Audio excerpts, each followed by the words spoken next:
সারের দাম নিয়ে ক্যানিং এর জনসভায় প্রধানমন্ত্রী মনমোহন সিংহকে বেনজির আক্রমণ করার পরদিনই নিজের বক্তব্যে সাফাই দিলেন মুখ্যমন্ত্রী মমতা বন্দ্যোপাধ্যায়। যাবতীয় শিষ্টাচারের গণ্ডি পেরিয়ে প্রধানমন্ত্রীকে যে ভাষায় মুখ্যমন্ত্রী তোপ দেখেছেন তাতে রাজনৈতিক মহল হতবাক বিস্মিত। একই তাঁর দলের নেতা মন্ত্রীদের কেউ বিরোধী শিবিরের নেতাদের পাশাপাশি রাজ্যপালের মতো সাংবিধানিক ব্যক্তিত্বকে কটাক্ষ করে নাগরিক সমাজের বিরাগ ভাজন হয়েছেন। তারপর তিনিও যদি দেশের সর্বোচ্চ সরকারি পদে থাকা ব্যক্তিটিকে ব্যক্তিগত আক্রমণের অভিযোগে দুষ্ট হন, তাহলে আমজনতার মনে তাঁর সম্পর্কেও বিরূপ ধারণা হতে বাধ্য। সম্ভবত এই উপলব্ধি থেকেই আজ মমতা দাবি করেন তিনি প্রধানমন্ত্রীকে মারার কথা বলেননি। প্রধানমন্ত্রী সম্পর্কে মুখ্যমন্ত্রীর এহেন মন্তব্যে বেজায় চটেছে কংগ্রেস। মঙ্গলবার দিল্লিতে প্রধানমন্ত্রীর সঙ্গে দেখা করার পর সাংবাদিক সম্মেলনে কংগ্রেস নেতা মানুষ ভূঁইয়া বলেন, মুখ্যমন্ত্রীর এই ধরনের মন্তব্য অত্যন্ত দুঃখজনক। মুখ্যমন্ত্রীর নিঃশর্ত ক্ষমা চাওয়া উচিত। মুখ্যমন্ত্রীর মন্তব্যের প্রতিবাদে মঙ্গলবার দুপুর 2:30 নাগাদ কংগ্রেসের 10 থেকে 12 জন সমর্থক মহাকরণের সেন্ট্রাল গেটের সামনে বিক্ষোভ দেখাতে থাকেন। মুখ্যমন্ত্রীকে ধিক্কার জানান তারা, তবে কিছুক্ষণের মধ্যে পুলিশ গিয়ে তাদের সরিয়ে দেয়।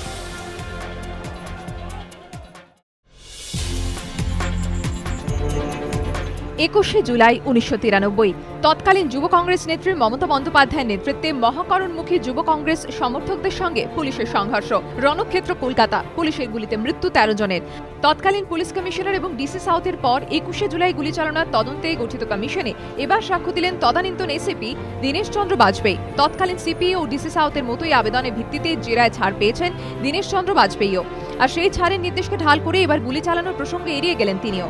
কমিশনের প্রধান সুশান্ত চট্টোপাধ্যায় জানিয়েছেন, দীনেশ চন্দ্র বাজপেয়ীকে এদিন প্রশ্ন করা হয় সেদিন তাঁর ডিউটি কোথায় ছিল। উত্তরে তদানীন্তন এসিপি জানান তাঁর ডিউটি ছিল কন্ট্রোল রুমে। তবে পরে খবর পেয়ে তিনি ঘটনাস্থলেও যান।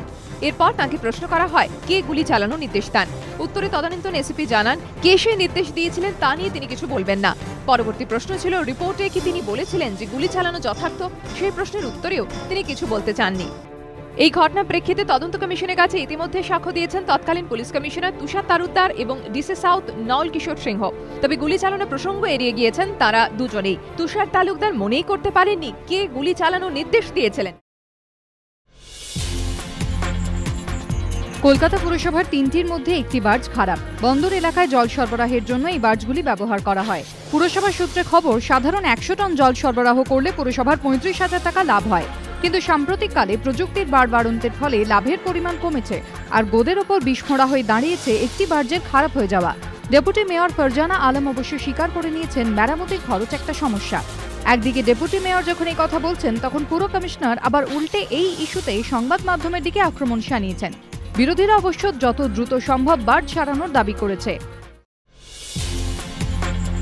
ফের নামছে পারদ। গতকালের তুলনায় কলকাতার তাপমাত্রা নেমেছে 2 ডিগ্রি। আজ শহরের সর্বনিম্ন তাপমাত্রা ছিল 14.3 ডিগ্রি সেলসিয়াস। উত্তরে হাওয়া ফের সক্রিয় হওয়াতে তাপমাত্রা পারদ নামছে বলে জানিয়েছে আলিপুর আবহাওয়া দপ্তর। আগামী কয়েকদিনে পারদ আরও নামবে বলে জানিয়েছেন আবহাওয়াবিদরা। দিনের বেলা তাপমাত্রা বাড়লেও সন্ধ্যের পর পারদ ক্রমশ নামবে বলে জানিয়েছেন তারা। চলতি সপ্তাহে এই আবহাওয়াই বজায় থাকবে পূর্বাভাস আবহাওয়া দপ্তরের।